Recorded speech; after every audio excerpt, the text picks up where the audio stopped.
Qarang, mana shu juda ko'p familiyalarni eshitamizda, Mirlar, Sholar. O'zi Sholar kim, Mirlar kim? Payg'ambarimiz qizlar bilan tug'ilgan Imom Hasan, Imom Husaynlar sayyidlar deyiladi. Cho'qoyoqlardan tug'ilganlar xo'jalar. Hoja, asl biza xo'ja deymiz-ku, asl hojagon. Hoja, boshlovchi, yo'lboshchi, ustoz, murabbiy, hojagon. Ana hojagonlar ham 4 ta cho'qoyoq bo'lsa, Sinchiqiy xo'ja, Faruqiy xo'ja, Zumurray xo'ja, Shohimoda xo'ja bo'ladi. Xo'jalar. Ana endi xonlar Mirlar. Chingizxon avlodlari xonlar deyiladi. Amir Temurniki amirlar deyiladi. Vazirlar, yordam shohi, xonni vaziri. Katta plakatlarda xonlar, Mirlar degan bo'lim bor. Chingizxonni hamma avlodlari xonlari hammasi 200 dan ortiq xon avlodlari ro'yxati berilgan, ketma-ketida. Temuriylarniki ham shunaqa. Shunga o'xshab, ana endi Said Xo'ja xon Mir ketdimi? Ana endi u yoqda shohni avlodi, Bobur shoh deb shohni avlodi shoh deyilgan.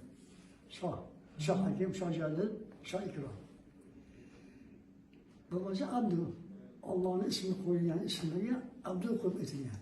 Abdukarim, Abdurahim, Rahim o'zi emas, Abdurahim, Abdulaziz. Shunga o'xshab deyiladi.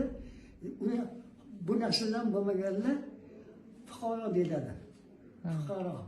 Fuqaro deyiladi, qo'pol tilda fuqaro. Ya'ni faqir, kambag'al. Fuqaro, kambag'al emas, tub aholi. Tub aholi. Demak fuqaro so'zi arabchadagi faqir, hali kambag'al ma'nosida emasmi? Yo'q. Mana shu tub aholi fuqaro. Shu xalq yurti egasi. Yurti egasi. Hali Arab nimada? Afrikada Amerika deyishadi, tub Amerika deydi. Bu fuqaro tub aholi.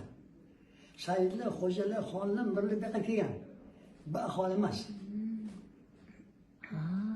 Tushuntirdimmi? Siz hozir juda bir qiziq ishni gapni boshladingiz. Chunki mana shu masalada juda katta bir bahs ketyapti. Fuqaro deyish kerak emas. Biz bek va bekalar deyishimiz kerak edi. Bek boshqa, fuqaro boshqa, shoh boshqa, hammasi boshqa. O'zini naqasi bor. O'zini shabloni bor o'zini. Hali davlat jadval bilingan bo'lsa, menga jadvallar. Metallar, kesalar, tuzlar deydimi ishqorlar. Shunga o'xshab insonlar nasl-naslga qarab bo'lgan. Amir Temur Chingizxonga borib taqaladimi, yo'qmi? Plakatda ko'rsataman. Nuh alayhissalomni Som, Xom, Yofas, Kamon degan o'g'illari bo'lgan. Kamon kelmaga chiqmagan, g'arq bo'lgan. Yofasni 9 o'g'li bo'lgan. Alisher Navoiy yozganlar kitobda Tarix Amriya Hukamo degan kitoblar bor. Yofasni payg'ambar mursal dedilar. Ani 9 o'g'li bor edi. Har o'g'ilga har yerni berdi, u yerni ul o'g'ilni oti bilan atadilar. To'ng'ich o'g'il Turk, Turan zamin berildi. Keyin Suqlab, Slavanlar. Keyin Hozir bir minut.